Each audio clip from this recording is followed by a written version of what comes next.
Hello everybody, welcome to the Business Spotlight Series, Holiday Edition. I come to you today from the Lakehouse Bakery on Sugarloaf Lake, on Waterloo Road, but on Sugarloaf Lake. Right. I'm joined today by Keegan Rogers, head baker, Hey, owner everyone. extraordinaire. How are you doing? I'm great, Terrace. How are you? Awesome. So last year we made what, apple pies? Apple pies. This year you're going to show everybody how you make the cocoa bombs that you're selling here and Yeah. all over the area for that matter. Yeah. That are just phenomenal.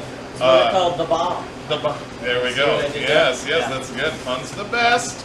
All right, great. So let's get started. I see right. we've got lots of chocolate. That Lots of seems like chocolate. the logical first step. It is. So first what we do is we start with this giant 11-pound block of Belgian chocolate.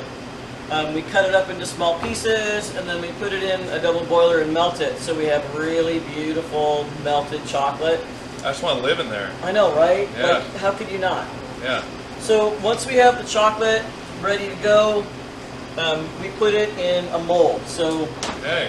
the cocoa bombs you've seen, they've been round. We like to do things a little bit differently here, Sure. as you know, so we go with a cube. And, Nice. and that'll make sense in a minute. So what I do is I Okay. take my chocolate and I just pour in and I fill each cube with chocolate, Oh yeah. right? Like you can't go wrong with that. No, literally I could watch you do this for hours. And then once I have each cavity filled, I'm not going to do all of them just because Okay. it would take some time, Sure. but you get the idea. Yep. We fill each of the cavities up, and then I pop it in the freezer. Okay. And that helps set the chocolate Sure. and get the outside shell.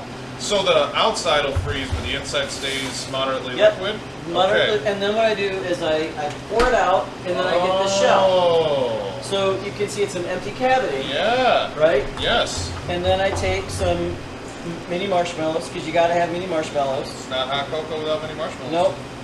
Fill each one with some mini marshmallows. Very cool. Add some in. And then we take some more of the Belgian chocolate that we've got. Okay, our hot, or, Nope, not this one. Oh, okay. This is just the shell. Then we take, this is chocolate ganache. okay, now how do you make the ganache? So this is chocolate and heavy cream. That's it. And that's it. Wonderful. Right? So then we take this and we squeeze some in here. Ooh, fun.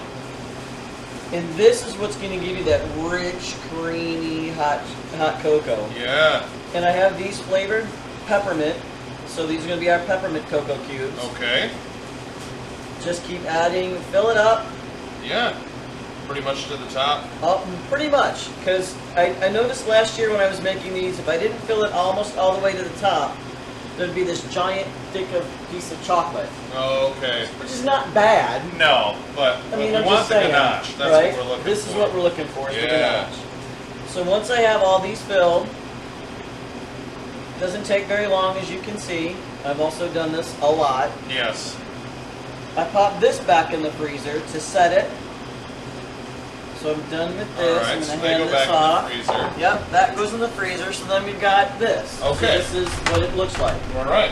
Frozen ganache, or semi-frozen Semi-frozen ganache. ganache. Our shell is in there. We Yep. got marshmallows in the bottom. Yep. So what we're going to do now is we're going to take some more of the chocolate. Okay. And we got to seal it up. So we just pour a little bit on the top. You got to be careful there. Yep, this is a little bit more time consuming, a little bit more detail oriented. And then once we add the chocolate on all this, so that one's going to have a really big thick piece at the bottom. Yeah, I see that. Which again is not Not a a horrible problem. thing. Or There's too straight much on chocolate top. in my hot cocoa. Yeah, said no one ever. Exactly. Yep, and then I kind of Very give it a good. little shake just to make sure it's even. Gotcha. And then I pop that back in the freezer. Okay. And then They come out looking like that. it comes out looking like this. All right. So then all we do is we take the mold Oh, wow. and just pop it out. Holy Toledo. There yeah. we have it. We kind of I was going to say. break off the edge. there Yeah, you go, just right kind of back make it in. look real pretty. Yep, because it's Yeah, why chocolate, not? it'll melt. Yeah. Well, those are awesome. Right? Now, you And, said these were peppermint ones? yeah, Okay. well, this set is chocolate, the Oh, other okay. set is peppermint. Got ya. And then I just keep going. Yeah, just kind of trimming the edges, making it look pretty. Very cool. So for the peppermint ones, what we'll do is when we add the chocolate to it, we'll sprinkle some peppermint candy on it. So it kind of hard, like So it sticks in with the Yep. stuff on top. And then with the salted caramel, we have some malted flake sea salt, so we'll put it on top of that so you can see the difference. And you can really taste that in the cocoa. Oh yeah. Yeah, I oh bet. yeah. I That's bet. that chocolatey, salty, sweet goodness. So those are the 3 flavors you got. Yep, those are the 3 flavors: Wonderful. chocolate, salted caramel, and peppermint.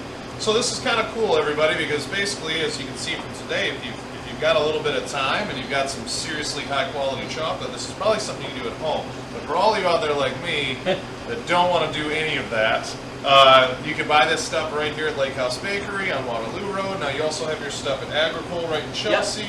Agricole, the Plain Food Market up in Stockbridge, and the Acorn Market down in Manchester. Wonderful. So whether you're north of town, south of town, or in town, you got you covered. These make great gifts. I literally just gave one to my 90-year-old grandma yesterday for her birthday, and she was ecstatic, and I'm waiting to get the phone call of, oh my goodness, they were so good. His hot chocolate is unbelievable. If you stopped by the tree lighting ceremony, that's that right. was Yep. all Keegan's hot cocoa that they gave away for free to everybody, which was so nice of you, so thank you for Oh, that. my pleasure. That's awesome. Is there any final steps? Then all you do is you put this down in your mug, pour some hot milk over it, let it sit, and then stir, and instant hot cocoa. And 1 kilo will make about 2 cups of hot cocoa. Oh, very cool. Very cool. That's awesome. Well, thanks. This was great. My you pleasure. know, happy holidays to you. Yeah, Thanks you for all too. you do. And don't forget, everybody, December 19th, this Sunday at noon, we will be at the Palmer Commons giving away gingerbread kits free to the community. First come, first serve. And they have all been put together by Keegan here at Lakehouse Bakery as well. So make sure to stop by and pick those up to decorate at home. Thank you again. Oh, my pleasure. Thank you, everyone, for Thanks, watching. everyone. And we'll see you guys soon. Bye. Thanks.